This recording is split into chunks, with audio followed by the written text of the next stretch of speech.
Omagyanatimirandhasya Gyananjana Shalakaya Chakshurmilitam Yena Tasmai Shri Gurave Namaha. These are very confidential topics, but this is the subject, this is the distinguishing feature of Gauriya Vaishnavas. In Nimbarka Sampradaya there's also worship of Radha, Krishna, but the intensity that Chaitanya Mahaprabhu brought to that, and the understanding of Radha, that is the distinguishing feature of the Gauriya Sampradaya. This is Prayojan Tattva. Chaitanya Mahaprabhu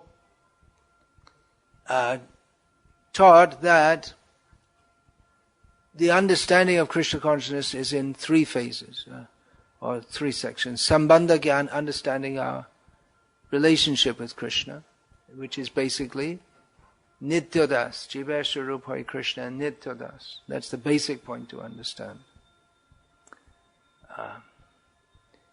Then Abhidaya, how to practice devotional service, practical devotional service. And Prayojan, the ultimate goal, which is Prema. Chaitanya Mahaprabhu said, Prema Pumarto Mahan. Prem, pure love of Krishna, is the highest goal for everyone. So Chaitanya Mahaprabhu especially experienced this, and this Vraja Prema, and he made that available, although it's very confidential.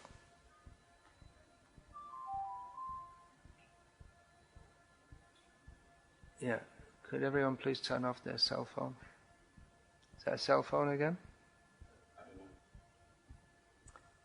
In Sri Chaitanya Charitamrita, Krishnadas Kaviraj Goswami, he writes about his dilemma in presenting the intimate pastimes of Chaitanya Mahaprabhu. He said, actually this shouldn't be made available to everyone. But then if we don't write it, then how can people come to know? And he said, anyway, the people who are like pigs and asses, they won't understand it. So these are highly confidential topics, but we should know what are these topics. At least we should know what is that. What is the meaning of a Gauriya Vaishnava? What is our ultimate goal? Fools rush in where angels fear to tread. That is an English saying which is quite applicable here. We can't just gate crash into Rasa Leela. But there is a process to serve Krishna and become purified. That is, and then by the mercy of the devotees, we can become ultimately qualified for that. And that's what Chaitanya Mahaprabhu wants to give us. This is discussed preliminarily in Sri Bhakti Rasamrita Sindhu of Rupa Goswami, in which he defines in the beginning what kind of bhakti we are talking about. When he presents Bhakti Rasamrita Sindhu, the ocean of the nectarian mellows of devotion, first we have to understand what kind of bhakti are we talking about. So he defines in the very beginning, Anyabhilashita shunyam jnana kamadyanavritam anukulyena krishnanushilanam bhakti rutama. The highest bhakti is that which is cultivated without personal desire. God give me this, God may give me that. Without any desire on the sensual platform or on the mental or intellectual platform. Simply to cultivate devotional service favorably, and then he gives an outline of what favorable means, all the things we should do. That means Sharanagati. this whole series of songs is called Sharanagati, the path of taking shelter of Krishna. So the whole path is to take shelter under the guidance of exalted devotees, and ultimately that is there in the spiritual world also, that one serves under exalted devotees. And up to this level, where one can serve Krishna by serving Radha more. It's inconceivable. This word in achintya is a very important word in Gauriya understanding. If we say inconceivable, people may think, well, that's just some excuse. You're just talking something and there's no way of verifying it. But the Vaishnava, the Gauriya Acharyas, especially Jiva Goswami and following him, Baladev Vidyabhushan, and all the Vaishnava, the Gauriya Vaishnava Acharyas, they give detailed philosophical understanding of this path. But there comes a point where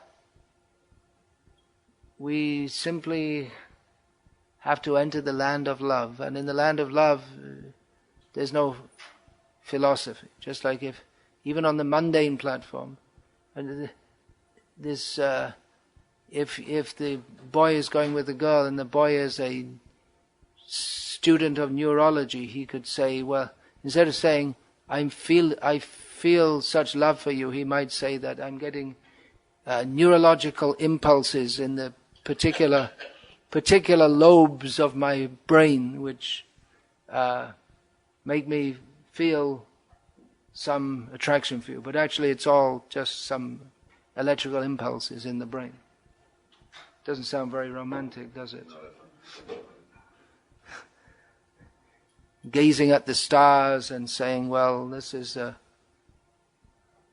this student of astrology gazing at the stars with his girlfriend and saying, well, actually this one is part of that constellation and that one is so many light years away. The girl was, I don't want all this talk. So it's not that philosophy is rejected. And in fact, this is what we need to hear a lot of at our level, which is why Srila Prabhupada spoke about it so much. But we should also know what is the ultimate that we should aspire for. We should aspire for selfless service. And where that leads to, that one can become so selfless that the gopis who are serving, they don't even, the Bhaktivinoda Thakur aspires for this position, and by recording this, he gives us the impetus or the guide to where we should be going also, that at the very highest level, that one is so selfless, he says here that I don't want to associate directly with Krishna because I know that Krishna's happiness is in Radha's happiness. So let me serve Radha and then Krishna will be happy. And even he's not serving Radha directly but under other gopis. So it's really dasanu dasi. But it's not that one is cheated, that, well, why do you want to be just some assistant? Just like sometimes we see materialistic people, their children join the Hare Krishna movement. And they say, what is this? You just become some useless... I thought you'd become the executive of a company or something. Then after a few years, they hear that their son has become a temple president or something, and they're saying, oh, that's very good. There are so many stories, many like that one devotee, he said that his father came to visit him.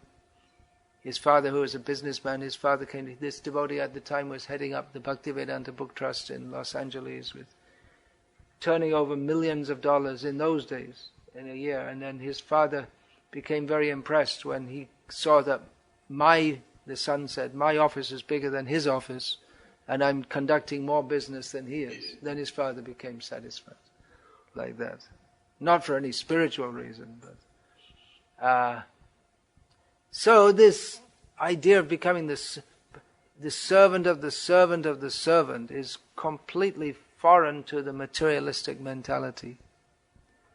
That is Vaishnavism.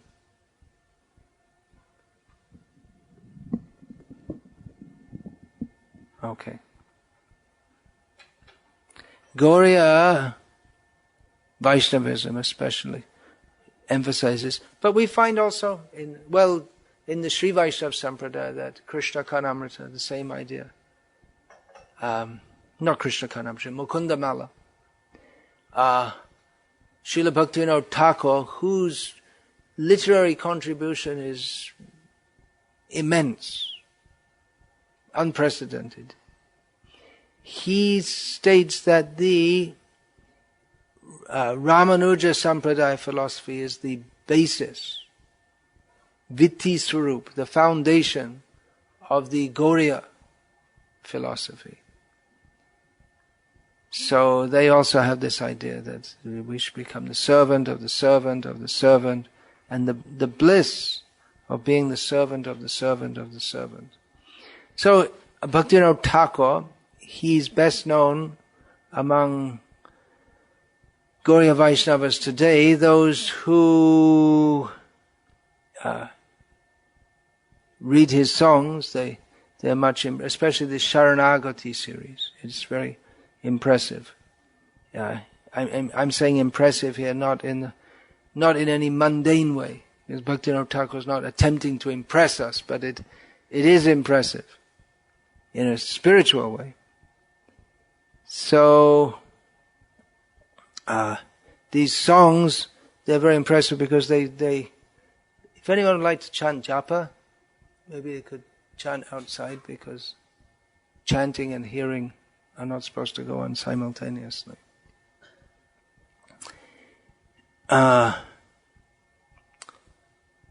So this Sharanagati series especially is autobiographical, and by his life he demonstrates to us that we who are materially conditioned can achieve, again the word achieve, it's used in that word brings connotations of some material success, but we're not talking about material success here.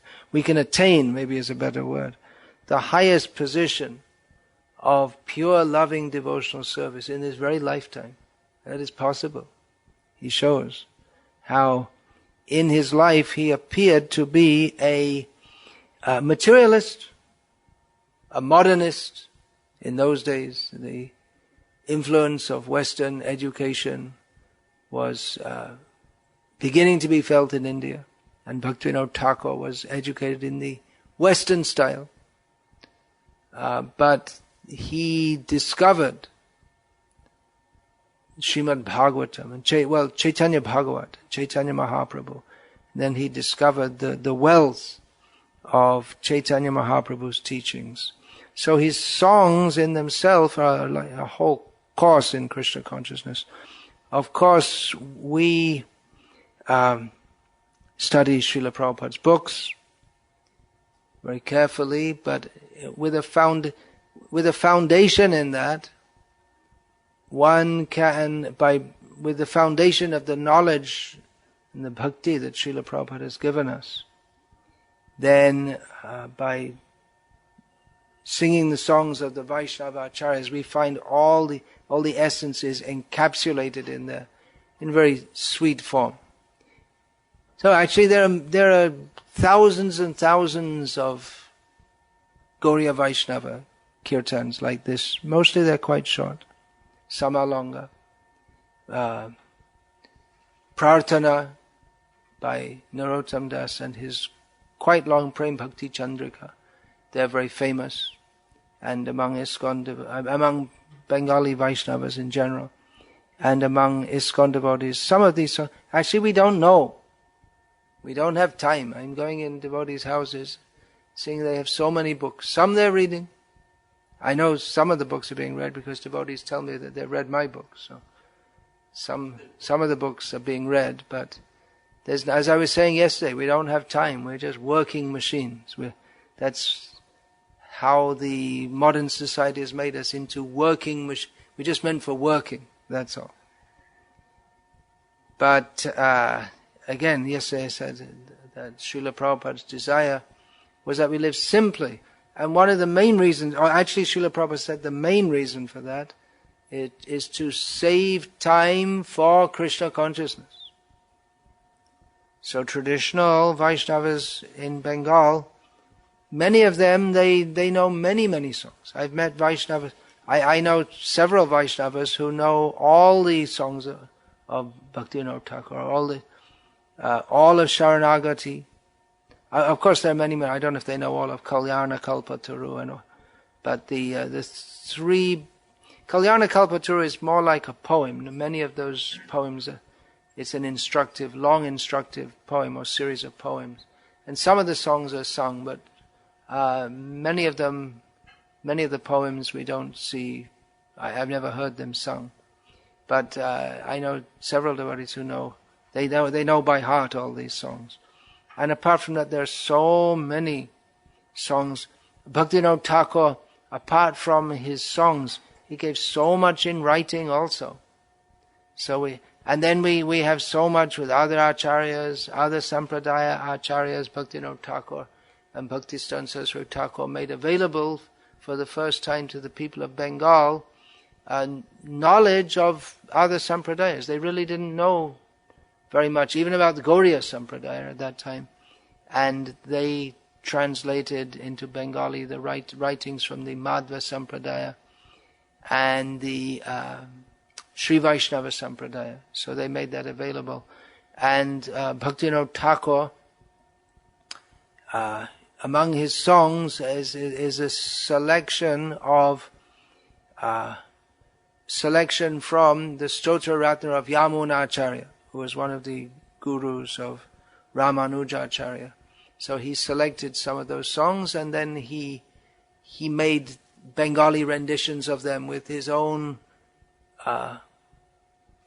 insight and ecstasy added in there. So we really have a huge repository of philosophy and nectar, and there's so much. Unfortunately, we're living such lives that we don't have, most devotees, even they'd like to become more absorbed in all these things, but life just drives them along. Unfortunately, what happens is that devotees, they get so much driven by the way of life that they're so much accustomed to that even when they do retire or get more time for hearing and chanting about Krishna, they just don't have the practice to do so. Bhaktivinoda Thakur recommends in one of his songs, Bhajare Bhajare Amar Mon Ati Manda Bhaja Braja Bane Radha Krishna Charana Aravinda Bhajan Bina Gati Nai Re. He is addressing his mind and addressing our mind also. He says that just do bhajan, worship Radha and Krishna in the forest of Vrindavan. Our mind is very bad, but without bhajan, which means the activities of hearing and chanting, Shravanam, Kirtanam, Vishnu Smaranam, ityadi. Without this gati naire, there's no hope. So we really we need to cultivate that. As Srila Prabhupada in Nectar of Devotion, he states, referring to this Krishnanushilanam statement, which I just quoted, that he says Krishna consciousness is a kind of cultivation. So the cultivation is by hearing and chanting. We have a huge wealth of material. Of course, everything is in Srila Prabhupada's books. Everything that we need to know to become fully Krishna conscious is in Srila Prabhupada's books. Srila Prabhupada said that by reading my books, one gets in touch with the previous acharyas. So that's how the parampara system works. It's not expected that everyone can, even in a situation where we do have plenty of time for hearing and chanting, it's not that everyone will be a pandit. There may be some devotees who they have time, but they do lots of puja, they do lots of nama kirtan. But then some devotees may be very more deeply absorbed in study of Shastra and be able to give them the essence. They're just like we find in the beginning of Srimad Bhagavatam, Shonakadi Rishi, the rishis headed by Shonaka, they said to Sutta Goswami, it's stated that, well, you've already studied all the Shastras, so tell us what is the essence. Now they could have individually gone off for 20 years or something and studied all the Shastras themselves, but having met Sutta Goswami and understood that he's already done it, okay, just tell us. So you can save yourself so much study, and then even if you don't know what you're studying or how you should be studying, if we don't know what the essence is at the beginning, then we may study and study and study all the Shastras and become confused, as happened with Tapan Mishra, that is described in Sri Chaitanya Bhagavat. He met Chaitanya Mahaprabhu and said, I read so many books and they all say different things. And Shastras also say different things. Shrutiyo vibhinna, tarko pratishta shrutiyo vibhinna, nasavrishiya yasya matangna bhinnam. This is the problem. That different people are arguing in different ways and you can never come to any conclusion. The Shastras appear to say different things. And all the rishis, they're also saying different things. You can't be a rishi unless you've got your own idea. So what to do? Dharmasya tattvam nihitam guhayam mahajano yena gata sapanta. Find out someone who knows, that the truth of dharma is in the heart of the great personality. So find a great personality and follow. So we are here in this song, Bhaktivinoda Thakur, he writes of his aspiration to be an anuga, a follower of the Sakhis, the female friends of Srimati Radhika. And we are Prabhupada Anuga. We follow Srila Prabhupada and what he says and what he gives to us. And in this way we can make progress. So there may be so many ideas now we hear. We didn't used to hear that, well, Prabhupada said this, but it's not really right. And actually if we examine, we can understand that we can understand better. But this is not the attitude in accepting a guru. One has to be very careful in accepting a guru. It's a whole subject, how to understand a guru. How to understand what he says, should we follow, how to follow. Certainly we should follow. There's no meaning to have a guru if you don't follow.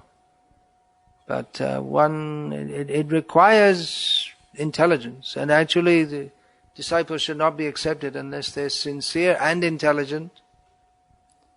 Just like, for instance, once one of my godbrothers, who often recalls this, Srila Prabhupada told him to cut his throat, his own throat. There you go. How about that? At Hyderabad farm, there was prasad distribution in the evening to local villages. And then Srila Prabhupada came back in the morning to that area and saw that the area had not been cleaned. And Srila Prabhupada was angry with that. Why is it not cleaned? So there was dal, you know when it dries up it makes some like a solid impression. So this devotee, Patit Pavan Prabhu, he had a pocket knife, and he got it out and he started to scrape up the dal, and Srila Prabhupada, in disgust, that's not the way you clean it. You have to, on stone you have to throw water and then get the hard brush, that's with coconut fronds. That hard brush will clean. So Prabhupada, seeing that, said, you should use that to cut your throat. So, you're looking very disturbed. No? Obviously, Srila Prabhupada didn't mean that literally. But if you think we have to follow literally, without any intelligence, then there's the story of this foolish disciples with the guru, and they're on a journey, and the guru is on the horse with all the valuable things, and the guru knows that the disciples are stupid, so he told them that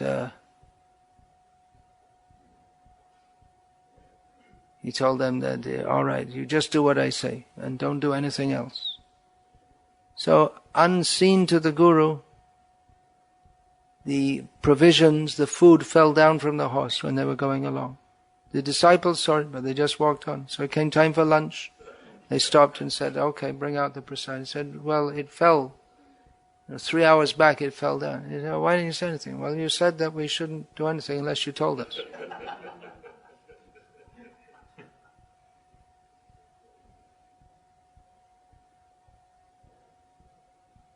Then the story goes on that if anything falls down from the horse, bring it and put it on my lap so that I can see. The horse, he knows what's coming next. The horse, he'd had his lunch, so he had a nice bowel motion.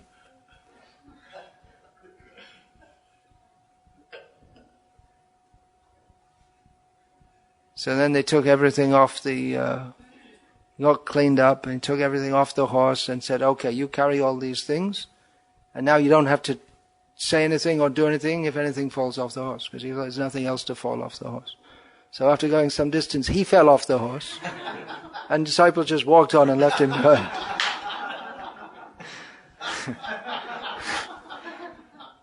So one has to be a little intelligent to understand the intention of the guru.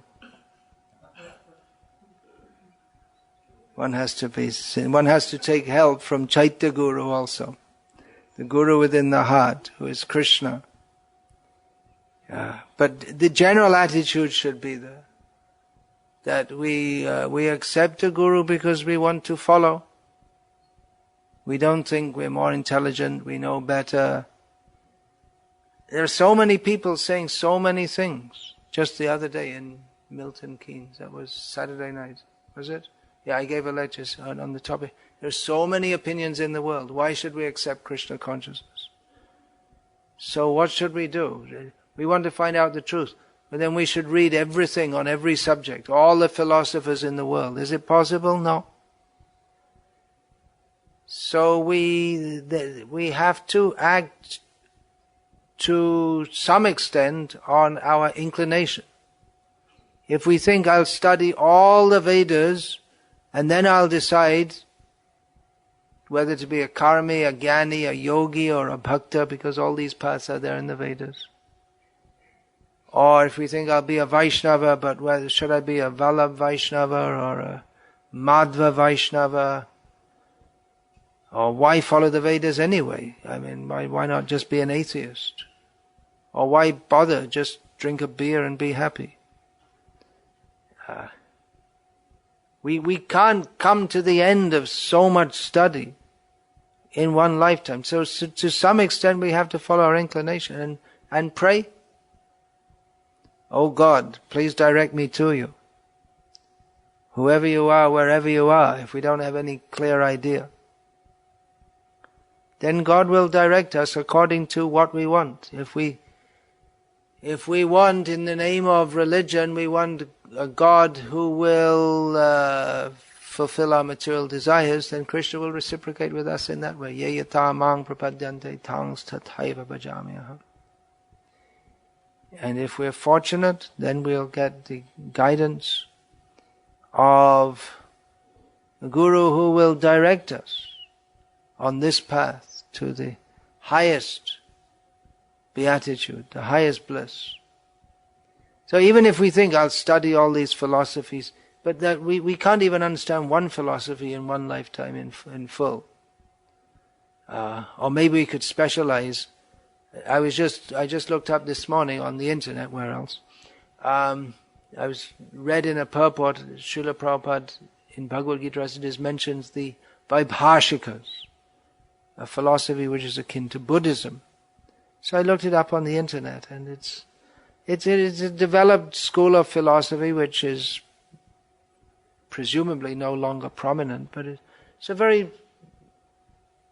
very intricate philosophy, and even to understand that, now it's obscure. Even to understand that there are some maybe 2 or 3 specialists in the world who are expert on the Vaibhashika philosophy. And there are so many philosophies, so many ideas. So, how do we get through all of that? Well,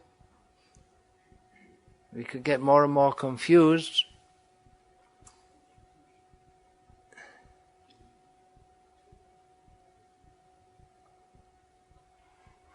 Chaitanya Mahaprabhu, he accepted that the beginning of bhakti is jnane prayasa mudapasya namanta eva jivanti sanmukharitam bhavadiyavartam sthane sthita shutikatang tanuvang vanobhe ye prayaso jita jita apitaistri lokyam. This is a prayer that was offered by Brahma to Krishna, which Chaitanya Mahaprabhu accepted as the beginning of pure devotional service. That giving up one's attempt to understand everything by one's own brain power, one should simply become somewhat humble and submissive, and dedicate oneself to hearing about and serving Krishna. It's not necessary to change one's situation. It is necessary to dedicate one's life to hearing about and serving Krishna. And if one does this wholeheartedly, then one can conquer Krishna, who is otherwise unconquerable. So, people may say, well, how can you be sure? How can you prove? But there is no proof. Ultimately, of course, we start off with the axiom of Vedic evidence as being actual evidence, the Veda Pramana. But others, from the skeptic's point of view, then that can't be proved. Why should you accept the Vedas? In the Western world, or practically outside of Hinduism, and even within Hinduism, if you say Brahma Kumaris or these Lingayats, Baha'i, they're more Muslim than Hindu. Well, anyway, let's not talk about Baha'is.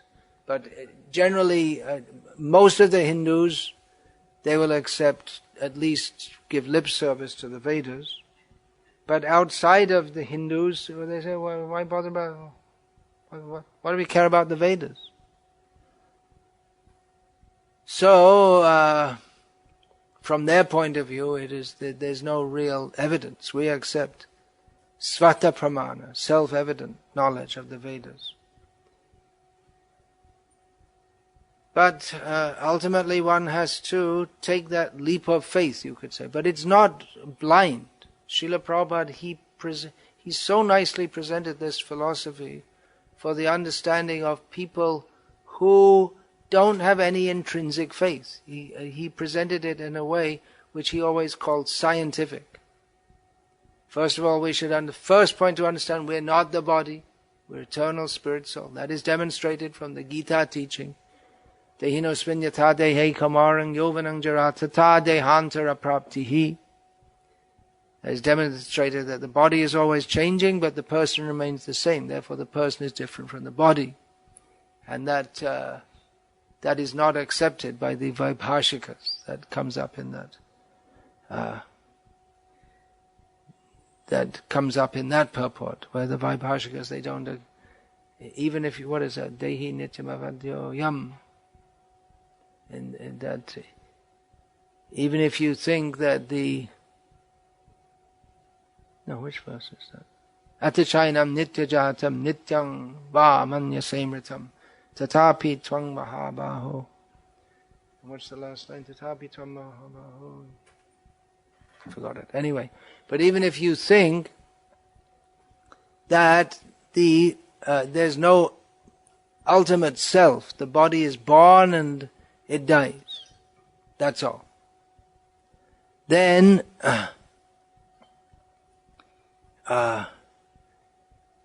if you think that is the fact, well, Krishna doesn't accept that, because he gives good evidence that the body is different from the soul. That is the beginning of spiritual understanding. Then the next point Srila Prabhupada gave, I'm just giving it simply and quickly, is that we're all controlled. Everyone is controlled. First point, living being is different from non-living. We have desires. We want to be happy.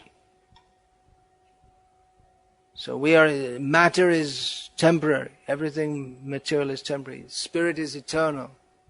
And we are controlled. We cannot deny that we are controlled. So accepting that we are spiritual living beings, we don't die with the death of the body. There is a supreme controller. And what is the nature of that controller? Then that is Aishvaryasya Samagrasya Viryasya Yashasha Shriyaha Jnana Vairagya Yoshchaiva Shannang Bhaga Itingena. The supreme personality of Godhead has all opulences in full. All Aishvarya, that's often translated as opulence and understood to mean riches. It literally means the quality of an Ishvara, the quality of a ruler. Potency, virya, fame, beauty, knowledge, renunciation, and all other qualities. So the proper person is Krishna. The proper person that fits this description is Krishna. So we can understand from a bottom-up philosophical approach that we have to accept a top-down philosophical approach. In other words, if we start with our own reasoning and intelligence, we can understand it doesn't go very far. We can understand we're not the body, but we won't even understand that unless someone tells us. We can understand it with our intelligence, but we need someone to tell us because we don't see it, because we're in illusion and we identify with the body. So really the whole process is top down, but for persons who think that we can work it all out with our intelligence, then we can, and if they're somewhat pious, they can accept that we are not the body and we are controlled, therefore there is a supreme controller. Then you have to hear about Krishna. And having gone that far and accepted that much, then one should hear about Krishna. And where will that hearing take us? Well, if we hear from Chaitanya Mahaprabhu's acceptance, that will lead us all the way to Vrindavan. And the Vrindavan that Bhaktivinoda Thakur sings about is not Loy Bazaar.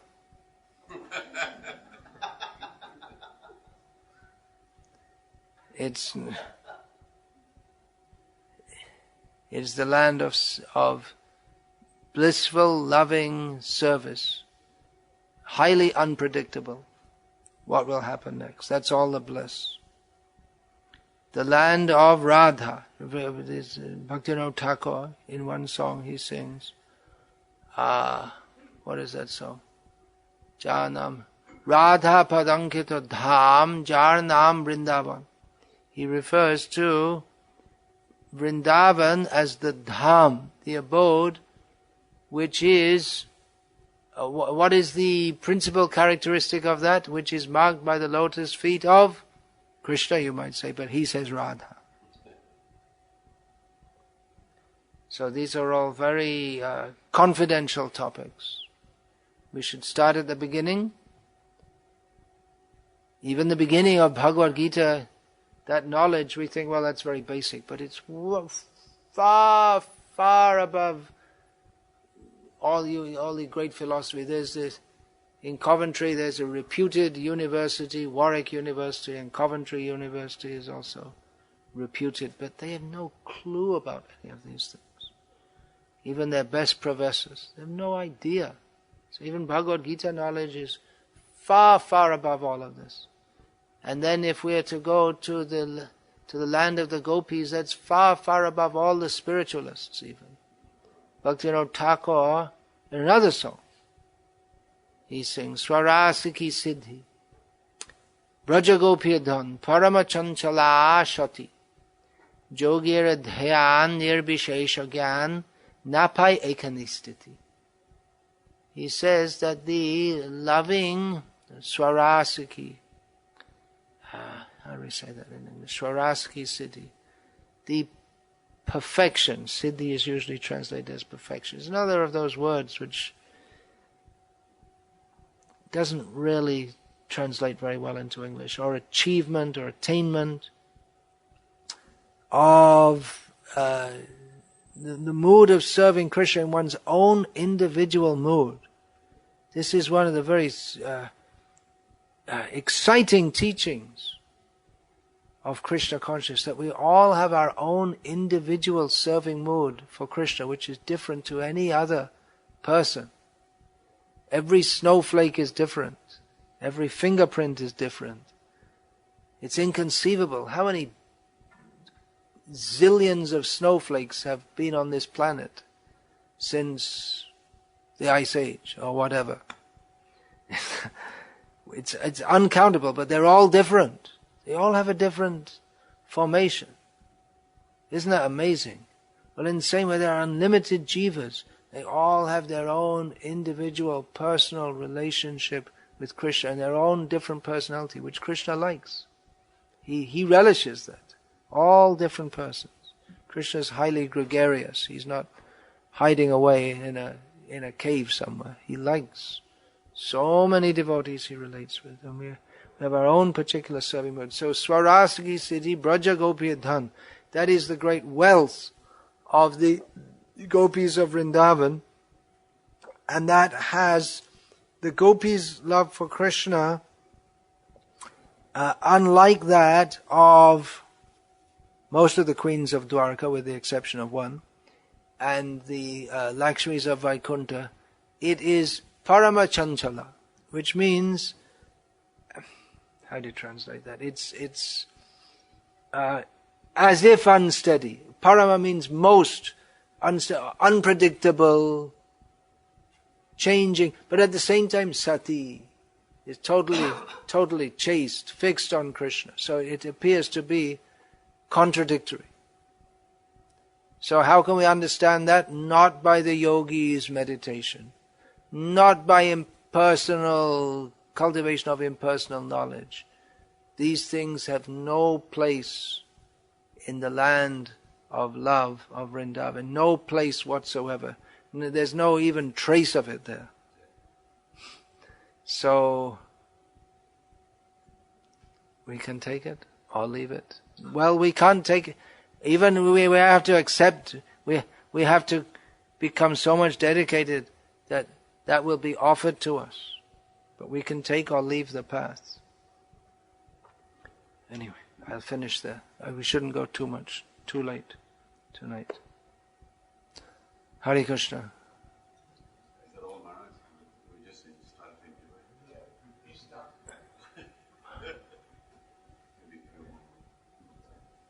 There's so much to say. What I can say is, you please all read Srila Prabhupada's books.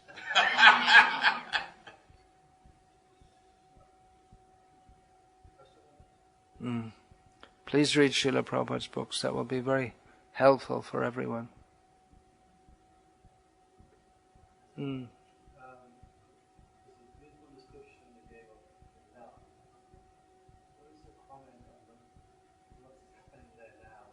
I comment on what is happening now in Vrindavan. What is happening now?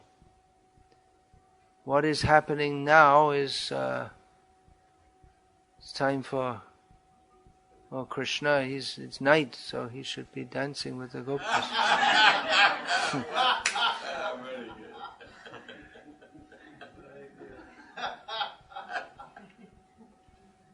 That's Vrindavan. Construction? Yeah, Bhakti Kuti, or say some advertisement, something like that. That AC, swimming pool, TV, everything you can get. So Yogamaya covers the dham.